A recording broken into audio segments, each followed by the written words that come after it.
all, thank you to the Rolling Meadows Neighborhood Association for hosting this, and thanks to all of you for coming.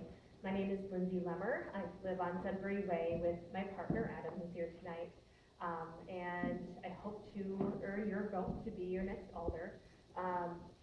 Let's see, your alder is going to have to hit the ground running, being sworn into office 2 weeks after the election, and I hope to effectively explain to you tonight why I think I have the best qualifications and background to do that. And I look forward to this continuing conversation. All right, let's see, how do I turn this on here? Okay, there we go. All right, hi everybody, I'm Mike Sura. I'm a native of Madison. I've lived in the district for 40 years. I grew up just up the hill on Goldfinch Drive. My family's been in Madison for nearly 100 years. My father worked for the city of Madison Forestry Department for 42 years. My brother was a firefighter for over 30 years. So we have roots in this community that run very deep. I went to all the East Side Madison public schools. I went to Kennedy, moved on over to Shank, now Whitehorse, and then over to La Follette. Graduated from La Follette and ended up going to UW-Madison, where I got my degree in mechanical engineering.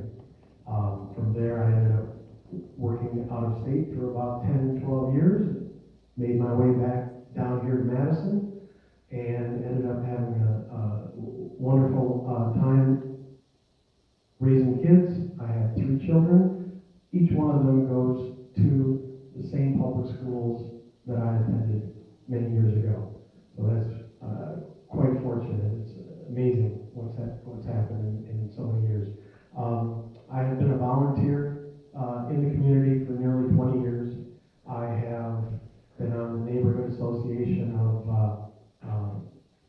it's now called North Star, McClellan Park. I've been on the board for Covered Bridge Subdivision. I volunteer on Arbor Day with my kids, picking up trash around the neighborhoods. I've been a soccer coach, and I'm basically live my life to try to make things a little bit better for our community in general. I basically decided to run because everything I've done for the last near 20 years has been giving up my time to try to make things better. I'd like to try to make things better for our district, things better for the city of Madison in general, and I want a clear change from the previous few alders and the methodologies and the approaches that they took to the district, and be a better voice for you on the common council should I get elected alder for this district. Thank you. Thank you, and I'll encourage both candidates just to stand when they answer the questions. So Lindsay, we'll start first with you. Based on what you've heard while campaigning, do you think the Acewood affordable housing proposal should move forward, and why? So we're talking about the Ace apartments. Sure, that's a great question. I know it's foremost on many folks' minds. Oh, yes, sorry.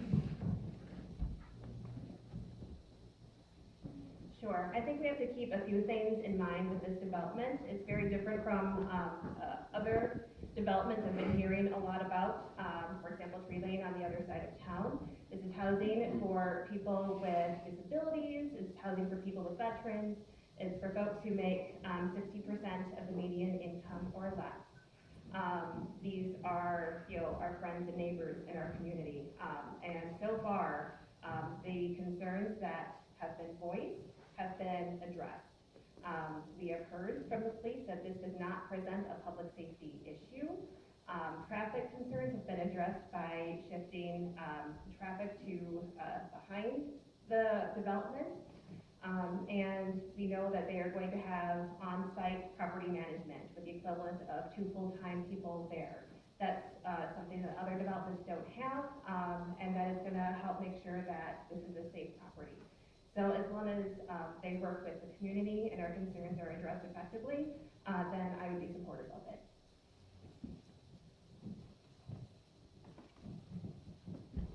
In regard to the proposal by by moving out for that Century lot. They're proposing a 4-story building right on the corner of Macewood and Cottage Grove Road. There is no other 4-story building in the district except for all the way over against the interstate. It would be a building that is quite a bit substantially different than what we presently have at that intersection. Adding a lot more people into that intersection, and the proposal by moving out utilizes a code in the IRS, not Section 8, but Section 42. Section 42 basically gives the money to the developer rather than to the people that live there. The developer is then solely responsible for any background checks. Should they choose to do any, it is up to them to do so. They are not required to do any background checks on anybody that moves in. That area, as we well know, of our community is prone to a lot of police activity. The area once had the grocery store and is currently struggling with the small mall to keep good tenants in there.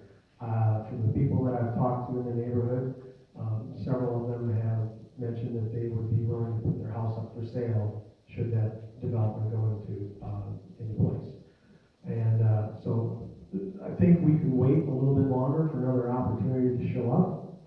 The Quick Trip would have been a good fit there had they done some of their homework and realized that they did not in fact own the property next door to them that they were going to try to drive their vehicles on.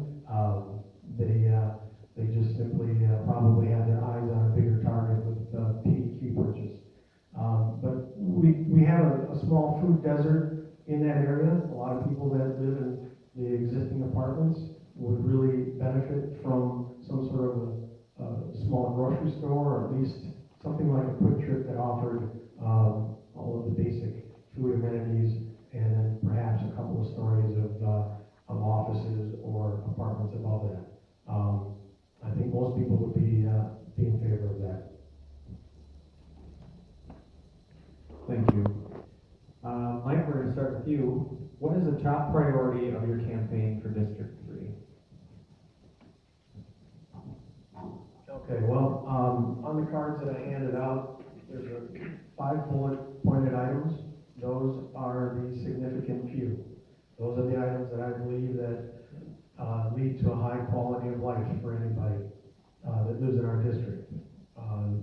We want safe schools. We want safe communities around those schools. We want to make sure that we have appropriate levels of security and rescue services. We've got a lot of needs in the community for transportation and for infrastructure improvements. One of the things that a lot of people also point to is having things for the kids to do. There are many parks in our district. Unfortunately, there's not a whole lot of good things for them to do. It would be nice that the kids in the summertime would have more splash parks, like 1 or 2 of the parks in the city have. Those are very inexpensive and provide hours and hours of entertainment for the kids. We don't have anything in the city of Madison like Dream Park over in Monona. Why can't we build more parks substantially like that give the kids things to do in the summertime and provide them entertainment, and instead of wandering off trying to find something else to do and perhaps getting into trouble. So those are the key things that I've presented myself representing in my candidacy, and those are the 5 critical items that I think that we really can improve upon and do a better job. We can do that in many cases very quickly. Another key item for many people, taxes. The taxes unfortunately keep going up on everybody 2.5% to 4% a year. A lot of that is because Madison is really supporting the entire county. We have demands from 60 to 70,000 commuters that drive into Madison every single day. They utilize the roads that the city of Madison has to repair and keep up. They utilize our water, our sewer. They don't have to pay manufacturers pay the same amount of money to park their vehicles as do the city of Madison residents.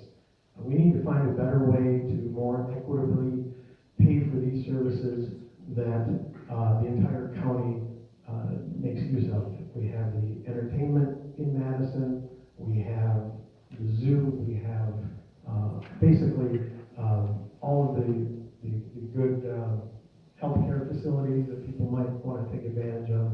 And so we need to find an equitable way that the rest of the communities living outside of Madison can help pay for those.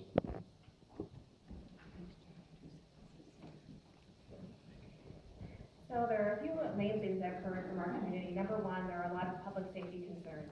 I want to address those with a few different measures. We need to continue to have strong communication with our police, our neighborhood associations, and our neighborhood. We can look at environmental things that will help us have a safer area, make sure that businesses in the area have proper lighting, have cameras, and places where we're seeing crime. For example, there's some parks where I've been hearing about crime happening that don't have lighting. That would be an easy fix that would help us be safer. And also making sure that everyone in our community has good opportunities to do well. So supporting after-school programming. We've got a great community center here, MSCR, making sure that they have the resources that they need, and making sure that we've got professional development opportunities for youth, keeping them engaged, building self-esteem, and connecting those to businesses in the area. One thing I've heard from a lot of folks is, we really need to have a strong communicator in this role. That is something that I am dedicated to, and to me, the most important part of being an alder is making sure that you know what's going on at the city level. You know how it impacts you, how to make your voice heard, and that I'm making sure that my voice is as reflective of your needs and concerns as possible. And I work in communications professionally, and I can use that background and skill set to do that well. And we also need to make sure that we've got strong infrastructure, including public transit. We're expecting 70,000 more people to move to Madison by 2040. We've seen lots of development on the eastern part of our district. We need to make sure we've got a strong infrastructure, including transit, that catches up and continues to keep pace. And also, as far as taxes, making sure that our tax dollars are spent effectively is something that I am dedicated to. I have an MBA and a background in strategic management. I think I've got the experience to make sure that our taxes are being used as efficiently as possible. Thank you. Lindsay, you can start off with the next question. What vision do you have for the transportation future of Madison, and how does that affect District 3? So I think we need to do a few different things. So we know that, like I said, we've had a lot of very fast development on the eastern part of our district. The roads have not kept pace. We need to have solutions for the traffic out there, and we need to make sure that we've got good roads, don't have potholes, we don't have this ridiculous traffic that we're seeing at Cottage Grove Road and Sprecher at 5 o'clock every day. So I want to make sure that we're prioritizing traffic and street concerns, and we also need to make sure that we have good public transit. I would be supportive of the bus rapid transit plan and making sure that we have the resources to make that happen. With the growth that we are experiencing in the city, we need to prioritize our transit. It has not been, and it doesn't just benefit people who use the bus. It benefits all of us because it removes cars from the road, reduces traffic, and it will also reduce our carbon emissions. In regard to the transportation for Madison. There we go. Okay. In regard to transportation in Madison, we have a growing county. The county continues to grow, one of the fastest counties for growth in the country. Many people commute in to Madison from outside of the city and utilize East Washington, West Washington, and Rose Street in order to commute into the Isthmus. As my opponent mentioned, the bus rapid transit system, that has a forecasted cost of $250 million to $300 million. There's only a handful of communities in the entire country that have tried it, and it has had various levels of failure. Basically, it turns into a very expensive regular bus system. It has been a failure, and that is why it's not been rapidly gravitated towards across the country, because essentially what people do is if the bus needs a dedicated lane, it has to have special buses, all brand new buses. They have to have electronics that connect to the traffic lights and the bus. They have to talk together, and what ends up happening is the commuter breaks down in traffic. They pull over into the bus rapid transit lane, sits there, and you no longer have a rapid transit system. You just have a regular bus system. Very expensive, on top of all the other programs that Madison wants to put in place. It is not the right fit for Madison. What we need to do is we need to control the number of people that come into Madison, have a park and ride system further out, where people can drive in from Cottage Grove, from Sun Prairie, from Wanakee, park their vehicles, and take a bus down East Washington and West Washington that takes them to work. Again, it's prioritization of vehicles and who we need to try to serve. We can't keep piling tens of thousands of new vehicles onto East Washington Avenue and West Wash. It just can't fit. We've got a city that's built on a marsh. We only have so many lanes of traffic, and they're already as full as they can get. We have a lot of people that commute by bike that would like to utilize a dedicated lane for biking. We cannot possibly support a dedicated bike lane for commuting along with a dedicated bus rapid transit system. The bus rapid transit system would be a failure, as it has been across the country in every community that's tried it.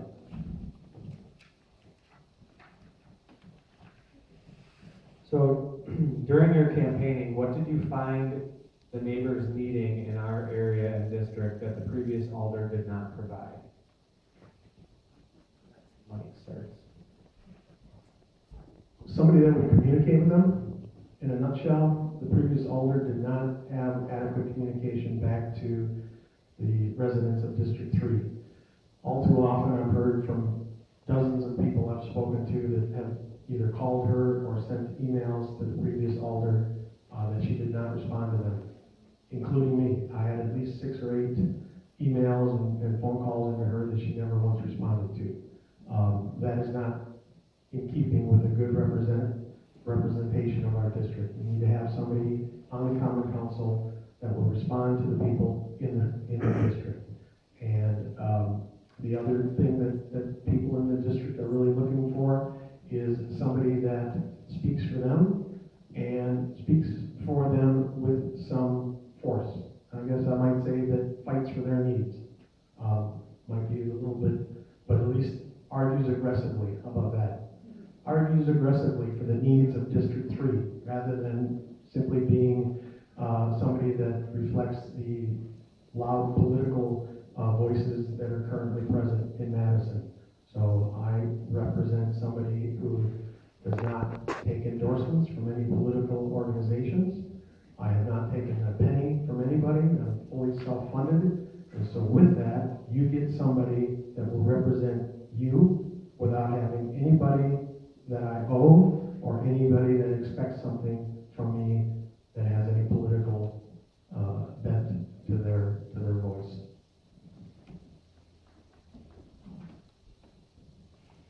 So I also think communications is something that hasn't been done as well as it could be. Like I said, I think that is the most important part of being an alder, and it's something that I have been doing for years in my profession. I think I've got a good background and skill set to be a strong communicator for you. I also have extensive local and state level advocacy experience, which will help me be the strong voice that we deserve. So this kind of ties right into the next question. How do you propose to be the most, how do you propose to be most effective in connecting with District 3? And when do you start with that question? So I think we need a few different channels. I don't think any one communications channel is effective by itself because we all communicate different ways. So I would be doing many different things.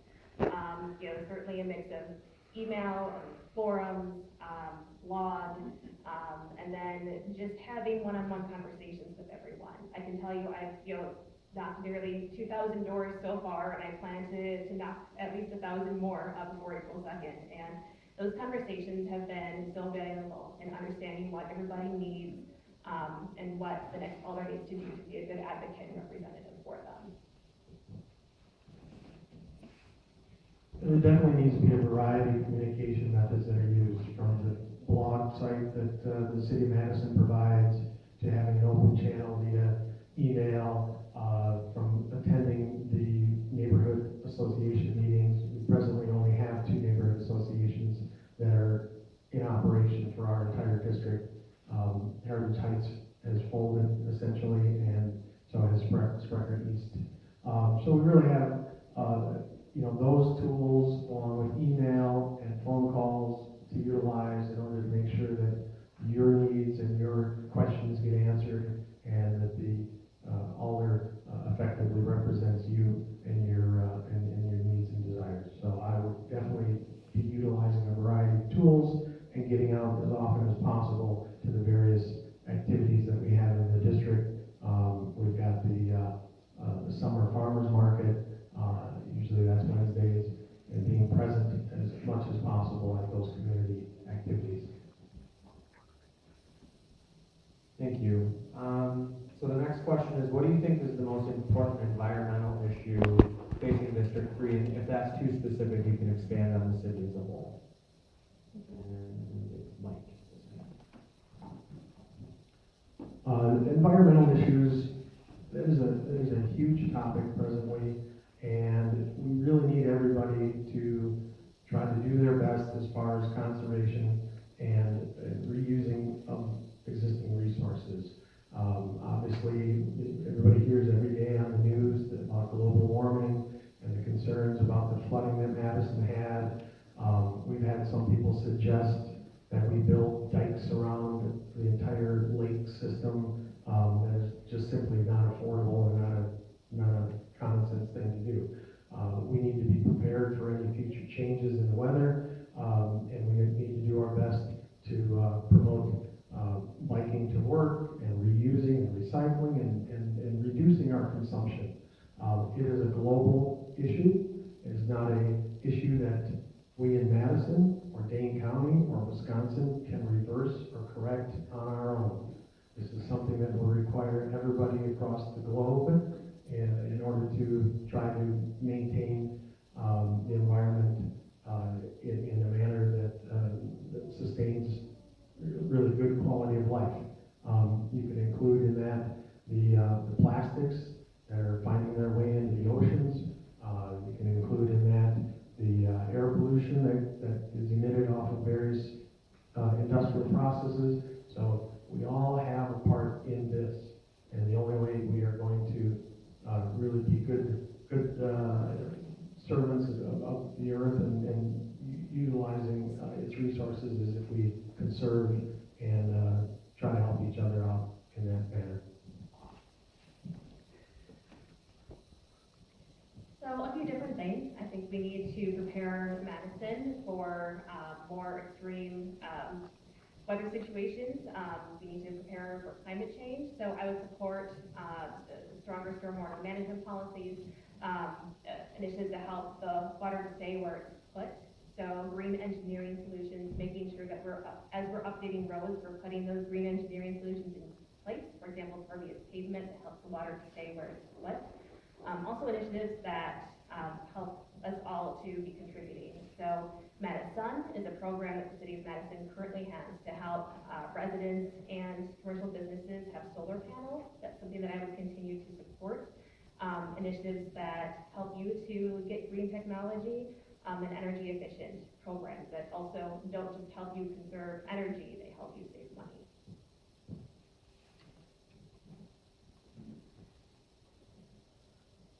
What do you think is the most important safety issue facing District 3?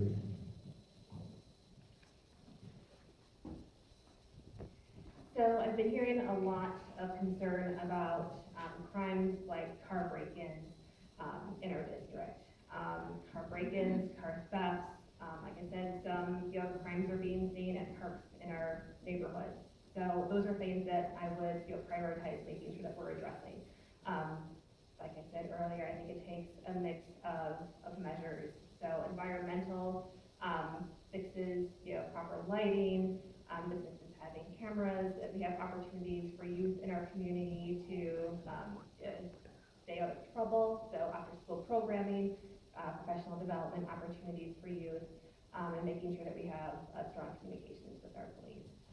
But those are really the main things I'm hearing a lot of, and we know citywide we've been seeing a strong uptick in car thefts and car break-ins.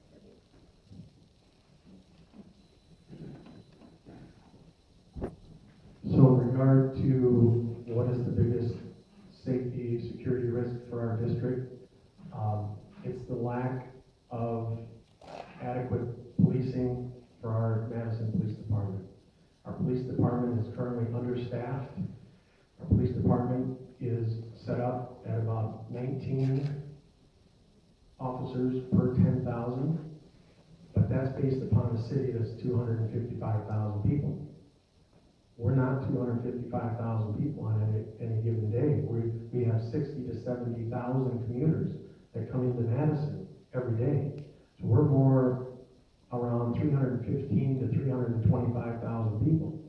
We need additional police officers that are able to get out and patrol in order to address some of these safety and security issues that we have in our district and on the east side. Presently, the nationwide average for a city of our size is about 19 officers per 10,000. However, because of the huge influx, the tidal wave of people that come in every single day, we are actually much below average at around 15 officers per 10,000. To give you an idea, Racine has about 22 or 23 officers per 10,000. Milwaukee is up around 24. So Madison has quite a ways to go, and Madison is not supporting its officers. Madison police officers spend 6 months after they get on with the force training, a long time training, and they are equipped to provide services and to appropriately patrol the district. But when the officers are too far in between calls, it's reflective on everybody and on the increase in crime in the neighborhood. So I would fully support the addition of officers to the city of Madison. To give you an idea, to take a look at a neighbor to the north of us, Wisconsin Dells. Wisconsin Dells has about 2,800 permanent residents. Based upon a city of that size, they would have one officer for that city. But everybody knows that the Dells is a tourist attraction. They have about 50,000 people that come into their city on weekends and in the summer. And appropriately, they staff up to take consideration of that, and they have about 5 to 6 officers on duty at any time. Madison needs to just simply look to the facts of the number of people that come in to Madison every day and appropriately staff up its officers, which will help out the safety and security for the people in the East District, in District 3, and on the East Side. So a little bit more lighthearted. If you were to try to convince a loved one to move to Madison, what would you tell them why you love living here? And starting with Mike. Madison is a great city. It has been a great city for many, many years, decades and decades. We've got great opportunities here in Madison that many communities don't have. We've got an outstanding university. We have hospitals that are number one in their particular fields. We have the lakes for boating, and we have platinum rating for our biking around the city of Madison, and it's getting better every single year. We're adding new trails. If you're an outdoor enthusiast, you can be ice fishing in the wintertime and out on your boat skiing in the summertime. We've got access to entertainment that other communities around don't have. Madison is consistently being ranked in the top 10 or 20 in multiple categories. For instance, the livability ranks Madison 7th out of 100 cities in the nation. We are ranked number 8 as the best green city in the nation. We are ranked number 12 as the best secure city in the nation. We are ranked by U.S. News and World Report. We used to be ranked number 1. We've fallen a little bit. 18th in 2017, 16th in 2018. So we're ranked 16th of all cities across the nation for quality of life. Austin, Texas, and Colorado Springs are 1 and 2. So Madison has an awful lot to offer. And just about anything that you might want to do, you can drive to Milwaukee in an hour to see a big show, or Chicago, or stay right here and go to the Overture Center and see a Broadway play. We have a lot of small theaters that people can go to as well. Some nationwide acts that come through Madison that are brought here by virtue of the fact that we have a large student population, and also that we support the arts and the entertainment.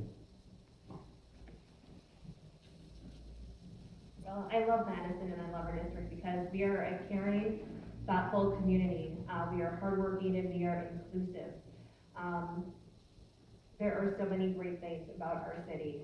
We've got beautiful green spaces, we have good schools, we have great things to do. We've got one of the best universities in the country, and we've got a diverse and caring community.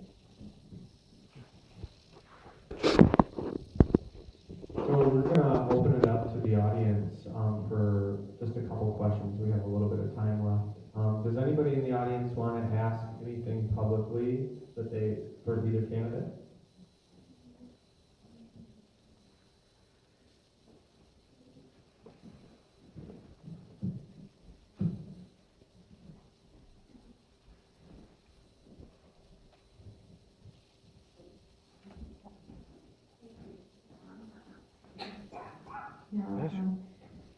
Hi, my name is Leah, and I live just up the street here. And I wanted to say hi, Lindsay again.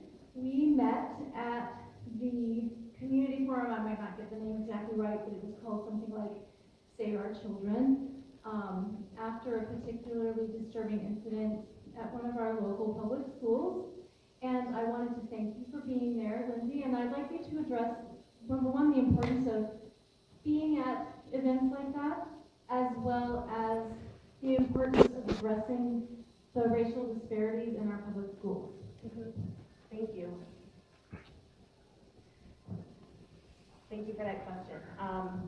I think we have to work together as a community to address the inequities in our city and in our county. We know from the Race to Equity report that this is certainly a tale of two cities, and it takes working together, coming to those opportunities, and just getting everybody, at the table to come up with strong solutions. Addressing our systemic inequities, making sure that everyone has good opportunities to do well is a priority for me. A few things that I think that we can do better is further leveraging our racial equity and social justice initiative, which is a lens that the city currently uses for reviewing projects, proposals, developments, to make sure that we are centering these issues and making sure that we are not doing anything that increases our inequities. We can be doing a better job with that, making sure that we're leveraging our implicit bias trainings and that there are more folks, more professions in our community that are using them. Our police provide these trainings and they are excellent. Other folks, other professions in our community could be using them too. For example, it would be a good resource for teachers. It would be a good resource for attorneys. Be a good resource for anyone. So thank you for that question.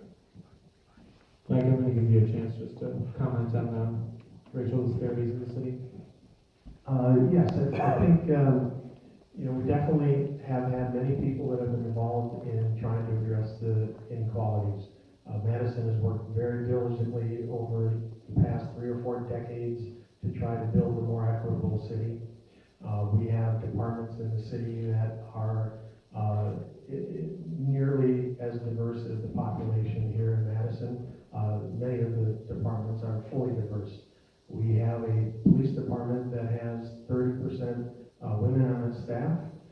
We lead the nation. The average across the nation is only 10%. Madison has a little ways to go in other departments, but Madison has done an exceptional job in improving the equity and basically building a community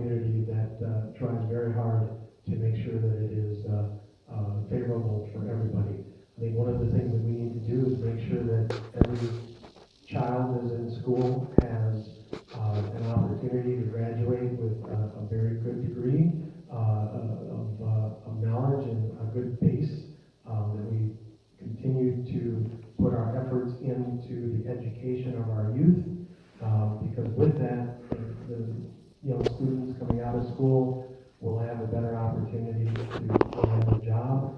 Madison is no longer really the manufacturing hub or a manufacturing-based city. We've moved well beyond that in the last 20 years. We are much more software-driven, healthcare. Many of those opportunities require advanced degrees, or at least a degree, associate's degree, and we need to really focus on the youth of all nationalities and all genders in order to make sure they graduate high school with good grades, at least a 3.0 or better, and that we continue to support them out of high school through to getting a technical or associate degree or an advanced college degree. Thank you. Officer Bay? Hello. So, this question is actually for Lindsay, and I'm sure you'll respond as well. So, there was talk about the rapid transit program, and my question would be, if you agree with $250 to $300 million figures, how would you propose paying for a program like that when I'm very aware that the Madison Metro system exists at this particular time is extremely strapped, even with federal dollars. And I ask that question as a taxpayer because that's a big number. And then my second part of that question would be, have you done research on the failures of said programs in other cities, and how would you balance that particular program working in Madison? What would make it different here? Yeah, it's a good question. So I think there's a few different things that we need to look into. There are potential opportunities for federal grants to help pay for this, which would alleviate, taxpayer dollars. They have also discussed reviewing, once again, a regional transit authority. We know that was squashed at state level years ago. However, we have new executive leadership, and there's a new opportunity to look into that again. So that is something that I would want to look into. I have looked into what worked well and what hasn't in other areas. Improving our bus system, this program would work well in Madison.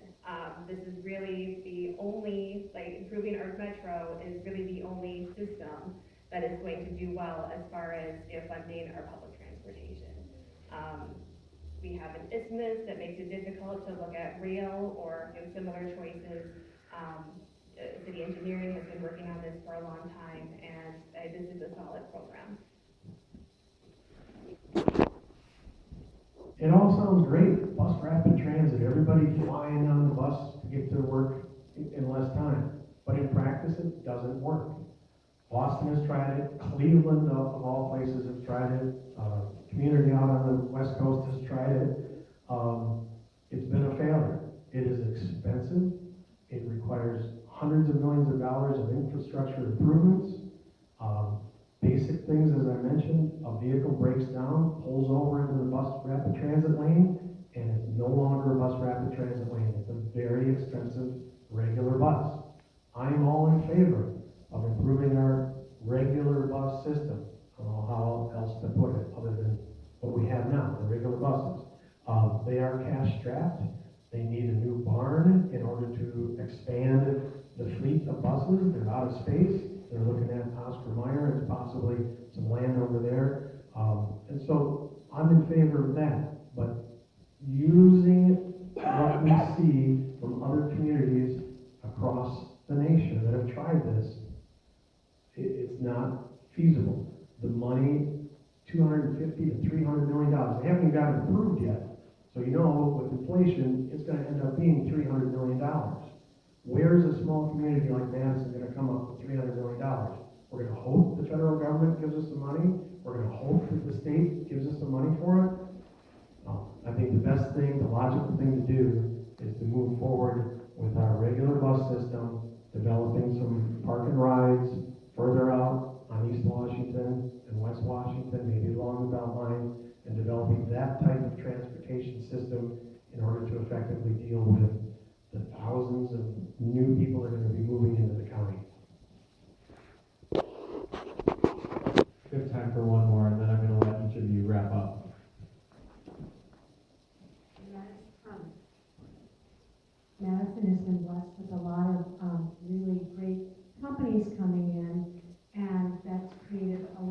really high-end development, and I see it downtown. But the consequence of that is housing is even more unaffordable, particularly for folks that aren't working in non-tech.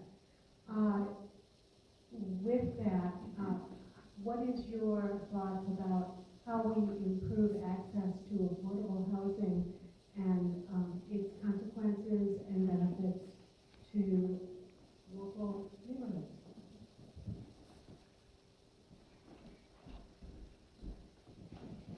Thank you. Madison has a housing crisis. It is difficult to rent. It is difficult to buy a home. It is getting increasingly difficult for us to stay in our homes with increasing assessment values and property taxes. And so we need to look at comprehensive solutions for this. We have had a shortage of housing for many years. Ever since 2011, we've had a 3% rate, 3% or less rate of inoccupancy. The healthy rate is 5%. So we need to look at options that increase access to affordable housing, increase access to market rate housing, and we're gonna have to be strategic with how we're doing that going forward. So I would look at options for infill development, because we are literally running out of space. And I know, talking to neighbors on the eastern part of our district, you moved there a few years ago and had a beautiful view of the country. Now they're surrounded by apartments. I mean, we can't keep up, the extreme development. So infill development is one solution, and then options that incentivize property management companies to rent to more folks. Right now, they are able to be very, very specific with who they rent to. Folks who have an eviction on their record are almost never able to rent again, because anyone can use that against them. That also is contributing to our extreme homeless population. So we need to look at a few different strategies. So in regard to affordable housing in Madison, presently Madison is the only community in the county that has affordable housing. As of this evening, just within the past hour, there were 12 available units under $500 per month. Only one of those was outside of Madison. Under $600 a month, there were 19 available, 17 of those are in Madison. Under $700 a month, there were 51 available in the county, 48 of those are in Madison. Madison has all of the affordable housing. We have 90% of all the affordable housing. Now, how to create more of it? We need to allow the developers to build out. We need to expand the supply. There's a huge demand for housing. We are where Austin, Texas was 15 years ago with the high volume of people moving into our community. We need to remove the handcuffs from the developers. We need to work with our city planning department, the county, and remove these artificial restrictions that keep the builders from being able to expand out of the city limits. We presently only have really one big builder in the city of Madison, Meridian. After the recession of 2008 and 2009, and continued a little bit in 2010, there were dozens of builders that folded up and took their tool belt and put them away, or they moved out of state. So we really only have one large developer for single-family homes. The cost of materials, the cost of supplies, the ever-increasing cost of land, all adds to the cost of building a home. To continue to ask the federal government for more money and the state for more money, we saw that they are hesitant to just simply give us more money. So the options are to increase the supply, and by doing so, that will help to lower the prices, hopefully.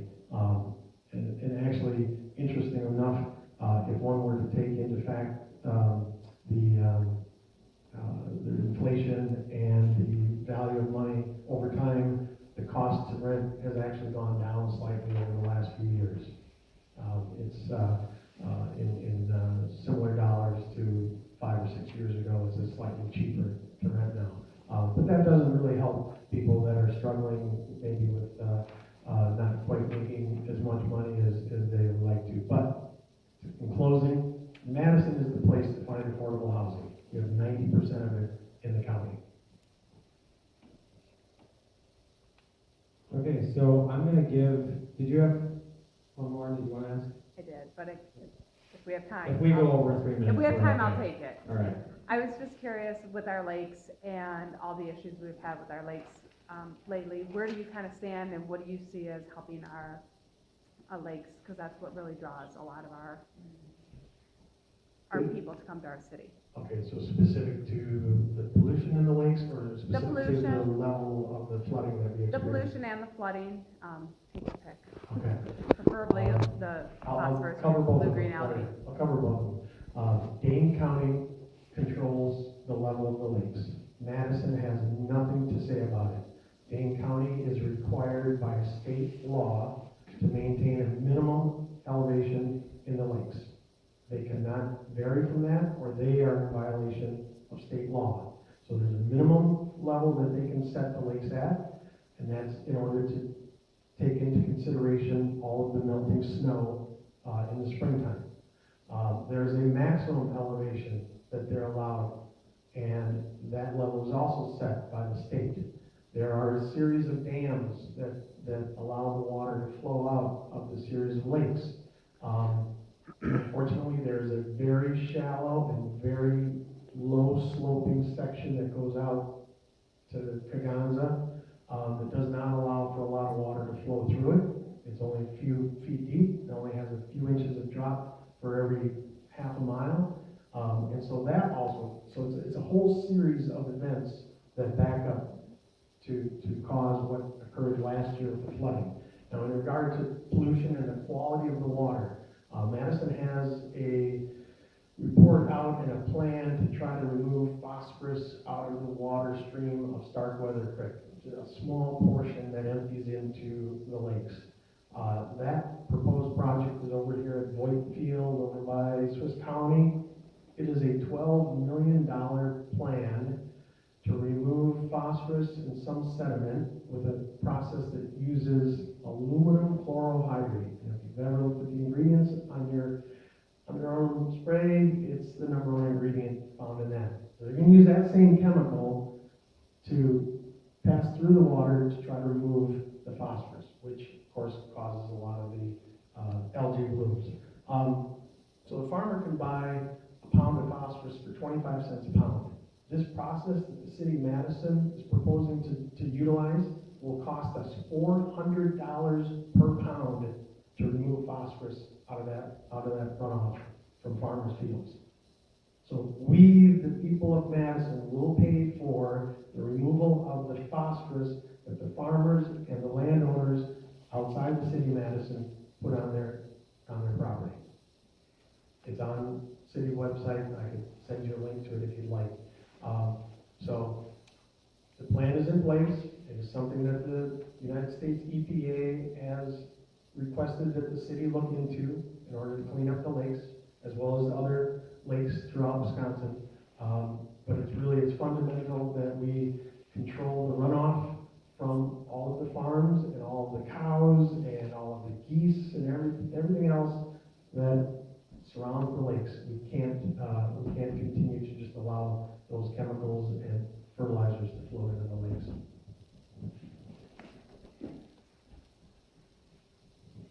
So we do need to look at strengthening our stormwater management policies, especially in the wake of the extreme weather we had last summer. And that is something that we will have to work with the county and the state on. I've been talking to, folks on our county board. I've received endorsements from several people on the county board about how we can cooperate and work together to find a solution to this. We need green engineering solutions. We need, solutions that, help, businesses to control their water runoff so it doesn't go into the lakes. We need solutions that put green engineering in place in our streets and roads. And then as far as keeping our lakes clean, I would definitely support initiatives to help that happen. So again, working with the state and the county.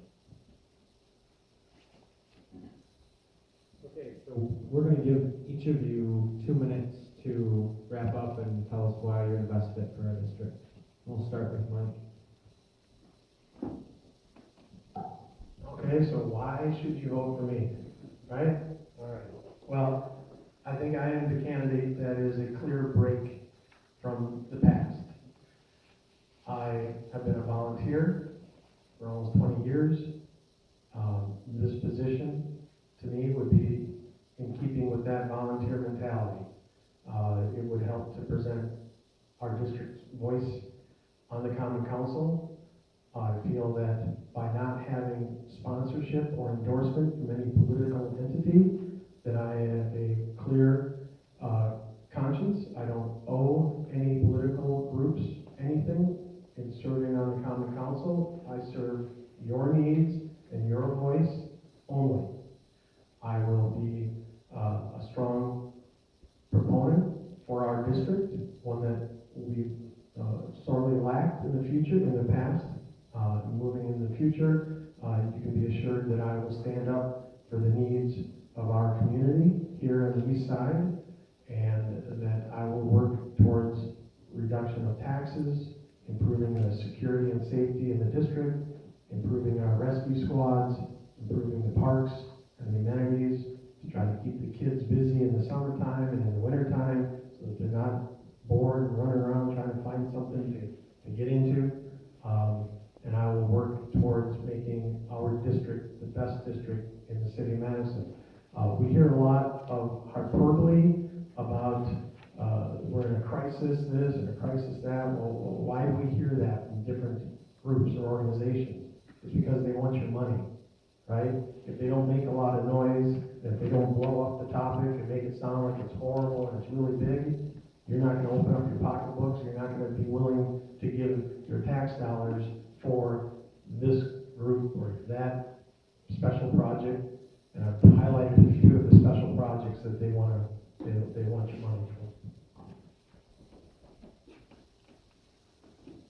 First, I want to thank the Rolling Meadows Neighborhood Association for organizing this, and I want to thank all of you for coming out. So many of the important decisions that impact our lives are made at the local level. So knowing your options and taking part in your democracy at the local level is so very important. So I greatly appreciate your time. Your next alder, like I said, is going to have to hit the ground running. I have advocacy experience, years of it, being the president of the Madison and Wisconsin chapters of the National Organization for Women, and I've worked on causes and issues that are important to me in my free time ever since high school. I worked with local leaders as the communications lead for the Dane County Voter ID Coalition, where I led efforts with the NAACP and League of Women Voters to help folks understand voter ID and get registered to vote. In that capacity, I collaborated with several local leaders, our city and county clerks, and to a limited extent, our mayor's office as well. I have the communications background to be the strong, responsive communicator that our district needs and deserves. And I intend to use that skill set to be your voice on the council and to make sure that you know what's happening at the city level and that you are able to raise your voice. I hope on April 2nd you will vote your values. You will take into account my vision versus my opponent's vision and make a good choice. And thank you so much for coming tonight. So the board, for me personally, the board and the neighborhood thanks you both again for running. It takes a lot of effort and personal time, and can't express enough that we appreciate it. So thank you both for coming tonight. We give them both a big round of applause.